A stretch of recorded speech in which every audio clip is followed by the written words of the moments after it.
All right, guys. So a poll came out the other day, which is absolutely raising eyebrows everywhere. And the bottom line is the Democratic Party is at a historically unpopular point. And the reason it's unpopular is very straightforward. Democratic voters view Democratic politicians as collaborators. They view them as snuggling up to MAGA, trying to split the difference, trying to compromise, trying to do negotiation and bipartisanship with a political movement that is basically a fascist death cult. And so now the sentiment that you're getting from the Democratic base is the sentiment that basically we've had on this show since its fucking founding, since 2012. This idea that you have to have a spine, you have to fight, you have to stand for something, you have to oppose the far right's insanity. And this is, again, a historic low for the Democratic Party. Let's watch and we'll break it down. Democrats, call your office. You know, we're March Madness times. Terrible, terrible, terrible. To quote the great Charles Barkley, view Democratic Party favorably. CNN SRS, look at this, 29%. NBC News, you want to go lower than that? How about 27%? Both are record lows. The lowest going back to 1992 in CNN polling, the lowest going back on record to 1990 in NBC News polling. The majority of Americans hold an unfavorable or negative view of the Democratic Party at this point. All I can say is I'm a big fan of the oldies, so I'm going to quote Chubby Checker. How low can you go? Let me point something out real quick, because this is the problem. There will be some people in the party, believe it or not, who look at this and their reaction is, oh my God, we messed up. We didn't snuggle up to MAGA enough. We didn't do enough negotiation and compromise and bipartisanship with psychotic fascists. There will be some people who have that takeaway. I know it sounds crazy. I know you want to bang your head against the wall when you hear that. But that is always the reaction of some people, right? It's like when there's a recession or a depression, and then you do a stimulus package, and like the economy recovers, but at a slow rate. And then a lot of people look at that and go, oh my God, obviously we should have done a bigger stimulus. That would have gotten us out of it faster. But then there's a whole other group that goes, no, the problem is we did stimulus at all. We shouldn't have done any stimulus and just let the market rebound on its own. So there will always, people will look at this and diagnose it totally differently. But the difference is now that there's actually further data proving our side correct.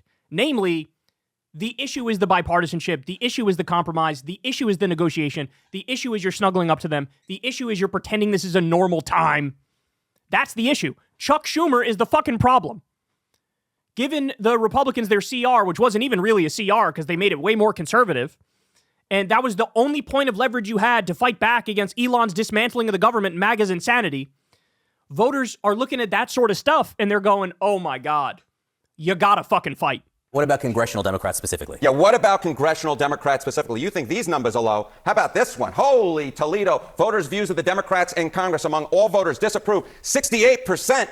And look at the approved number, just 21%, even lower than the Democratic Party at large. This is the lowest on record for Democrats, according to Quinnipiac University polling. You think these numbers are bad? Let's go to this side of the screen. We'll look how Democratic voters feel. Get this. The plurality of Democratic voters disapprove of Democrats in Congress at 49%, and just 40% approve. Horrible, horrible, horrible. Oh, my goodness gracious, you just can't get worse than these numbers. And this is the number right here really driving all of this. If Democrats have turned, if Democratic voters have turned on Democrats in Congress and the Democratic Party, that's what puts the numbers at historic lows. What is it they want to be seeing, these voters? What is going on? I'll tell you what's going on. They don't like what's coming out of some of those Senate Democrats like Chuck Schumer, because take a look at the direction of the party. Democratic voters on Democrats in Congress doing too little to oppose Donald Trump. Look at this, 77%. Should stay principled, even if it means nothing gets done in Washington, D.C., 65%. And this 65% is such a difference from where we were in 2017 at this point, when just 33% of Democrats say they should stay principled, compared to 59% who said they want to compromise. Democrats do not want compromise at this point. They want a fighter. They want to go into the ring like Muhammad Ali did against Sonny Liston. They want to take down the Republicans. They do not want this compromise anymore. They want to be more like Republicans, can get up to that stage and fight. And right now they feel like their leaders in Congress are simply put not doing so. And that is why their approval rating for congressional Democrats is at an all-time low, even among Democrats with more disapproving than approving. Do you understand how big of a deal it is that CNN just admitted that CNN just said that out loud? Because understand, this is the first time in my life that the data backs up completely what our position has been every step of the way. And now they're going out there and they're saying it. This is why people are now saying, holy shit, we need a Democrat version of the Tea Party. Well, guys, that's what I was a co-founder of that in 2017, 2018, with Justice Democrats. And I've said it now 4 or 5 times. I'll say it again. We just missed our window.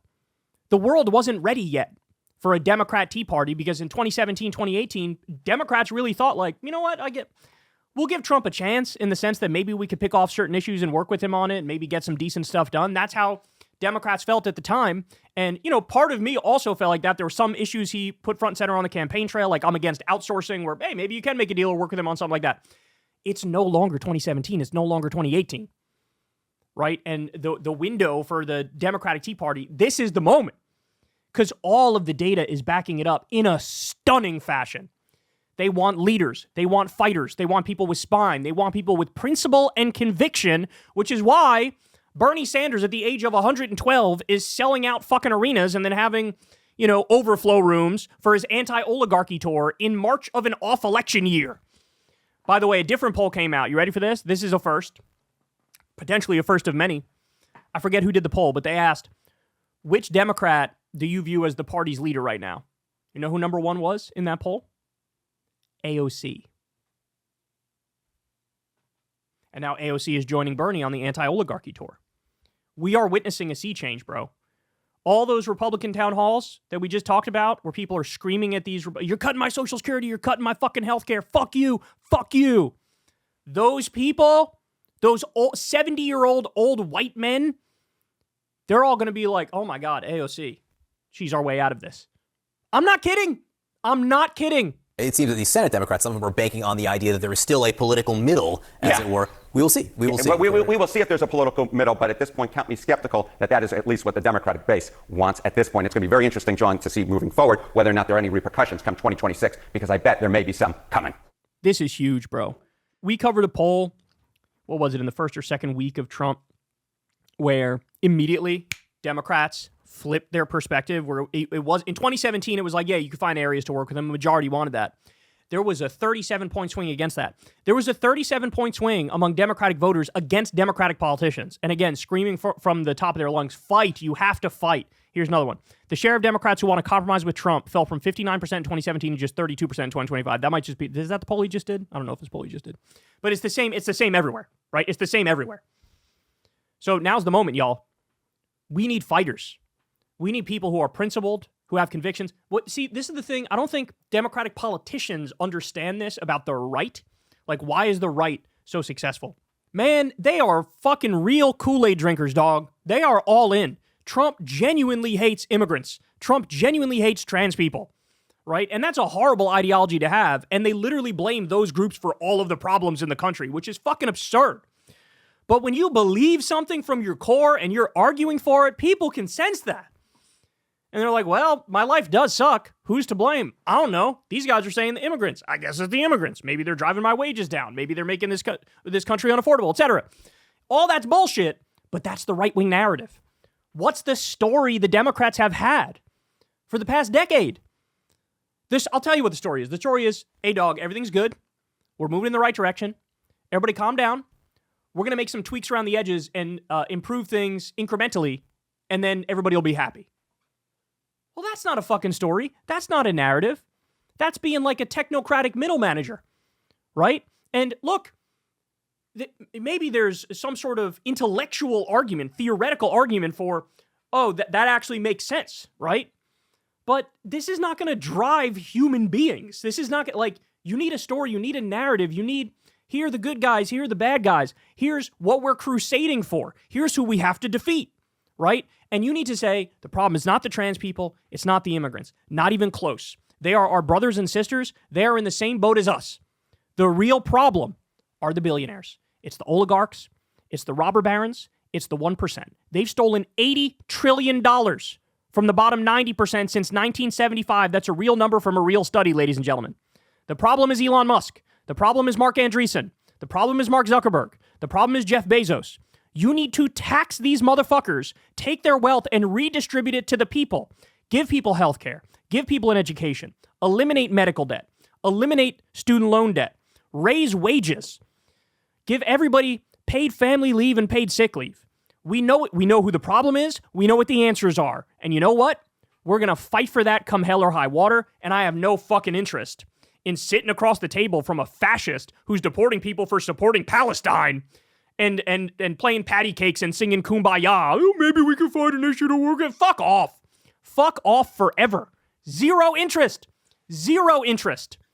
You want me to work with you when you're warmongering with Greenland and Panama and Canada and Mexico and Iran, and you're bombing the Houthis and you're bombing Somalia when on the campaign trail you're pretending like you're anti-war. You want me to work with you?